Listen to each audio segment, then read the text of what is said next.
This is Uriel, by the way. He knew he was going because he was looking over my shoulders. Hello, I'm nervous. Okay, interestingly, I came across a poll, online poll, that claimed that 92% of people believe that political correctness does more harm than good. So, based on this, you might have already guessed that my topic is going to be political correctness. More specifically, political correctness in the classroom environment. As compassionate and empathetic people, I think none of us really aim to hurt people's feelings or put people down for any sort of reasons. However, I don't think tiptoeing around sensitive issues should be enforced or even allowed, because I believe it really discounts critical thinking and it just creates an environment where we're afraid to fully express our beliefs, which is why my main claim is that overly politically correct classroom environments substantially dilute the quality of learning in our schools. So my three main points are that, number one, that politically correct classroom environments prevent students and faculty from fully expressing their beliefs and ideas. And secondly, the politically correct environments stunt creativity. And third being, politically correct schools create a false sense of reality.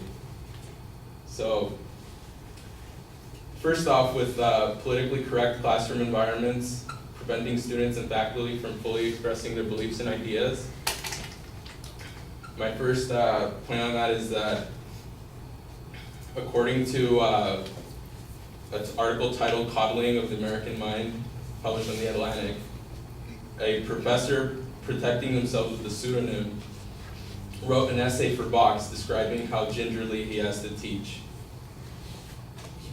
He was recorded saying, quote, "I'm a liberal professor and my liberal students terrify me." So, I mean, it should go to say a lot where this guy that's been doing this for many years as a professor is now even afraid to fully express himself in his lectures. Not only this, but on the same article, they stated that many stand-up comedians very vehemently oppose performing at universities, including greats like Chris Rock, which have dealt with harsh crowds for so long. And just the fact that students scare a guy like Chris Rock, I mean, that goes to say a lot. Secondly, under the same issue, in 2014, a survey by the American College Health Association was done.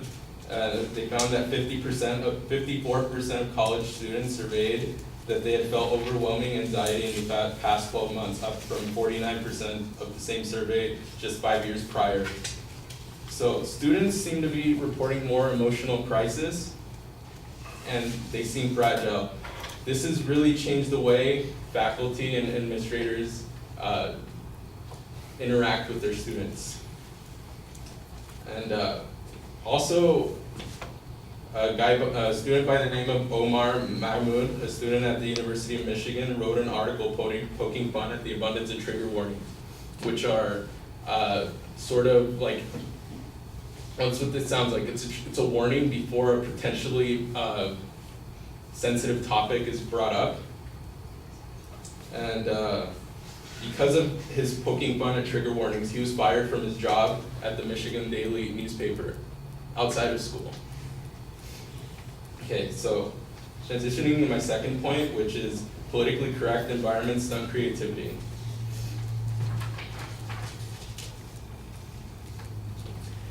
Politically correct environments stunt creativity, first off, because there is no tolerance for controversial topics of discussion.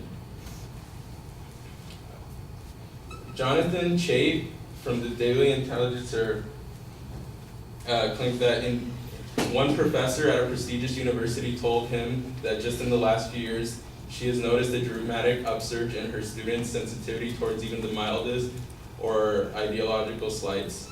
She and fellow faculty members report being terrified of facing accusations triggering trauma, or more consequently, violating her school's new sexual harassment policy, merely by carrying out the traditional academic curriculum they had enforced previously. They were quoted saying that this environment of fear, believe it or not, this is an environment of fear, believe it or not. And she requested anonymity specifically. Okay, so second point there is the limiting of potential, projects. Best-selling author and speaker and human relations expert B.J. Gallagher with the Huffington Post claimed that the political correctness movement has gone way too far, while the original intent of political correctness may have been good to encourage tact and sensitivity to others' feelings around gender, race, and other things. The effect of political correctness has been made now to avoid these topics altogether, thereby hindering our ability to communicate effectively. My final point is that politically correct schools create a false sense of reality. And I believe that warped views lead to unrealistic expectations of life. Best-selling author B.J. Gallagher argues that how are we to conquer such complex issues when we're not even allowed to bring it up? And in our outside environment, how are we able to conquer these complex topics if we're not even allowed to bring them up? So in conclusion, I have stated that politically correct classroom environments prevent students and faculty from fully expressing their beliefs and ideas. Secondly, politically correct environments stunt creativity. And thirdly, politically correct schools create false sense of reality. So thanks.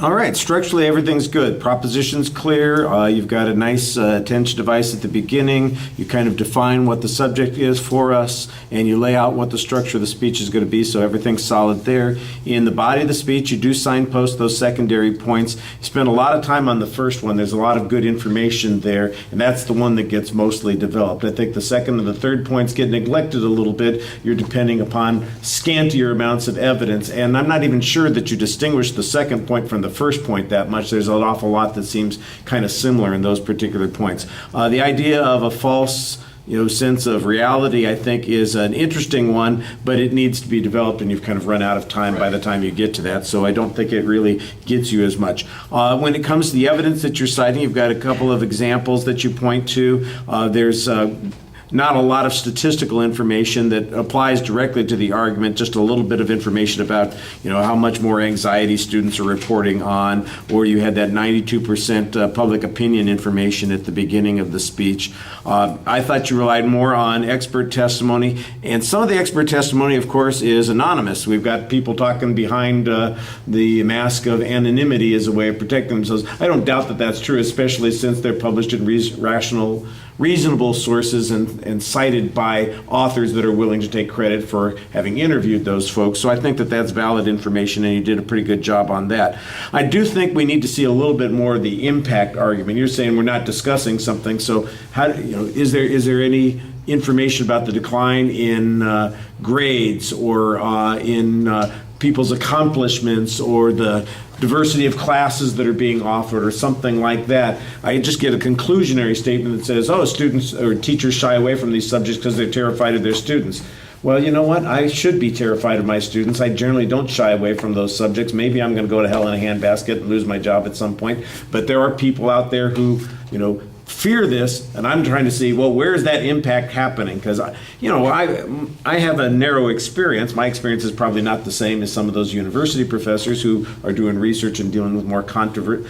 But we're talking about an argument class, and what did we talk about in here? We talked about gender and homosexuality issues earlier. We're talking about childcare stuff. We didn't get any of those immigration topics yet, but I'm sure we'll get some of those. That'll stir up some controversy here. Anybody here afraid to talk about those things? Yeah, that's what I'm looking for. Is there a demonstration that that kind of stuff doesn't exist? It's very generic, the information that you've got there. It's, we're relying on authorities who are giving their perception of this. I don't know how accurate their perception is. I'm not saying that they're lying. I don't think that they're lying, but I'm not sure that they've described everything that's going on. Maybe in particular institutions. For example, maybe this is the kind of stuff that happens in Ivy League institutions where everybody is so worried about maintaining their status as a member of the elite that they are afraid of saying something that would make them step in it. I've never had to worry about that.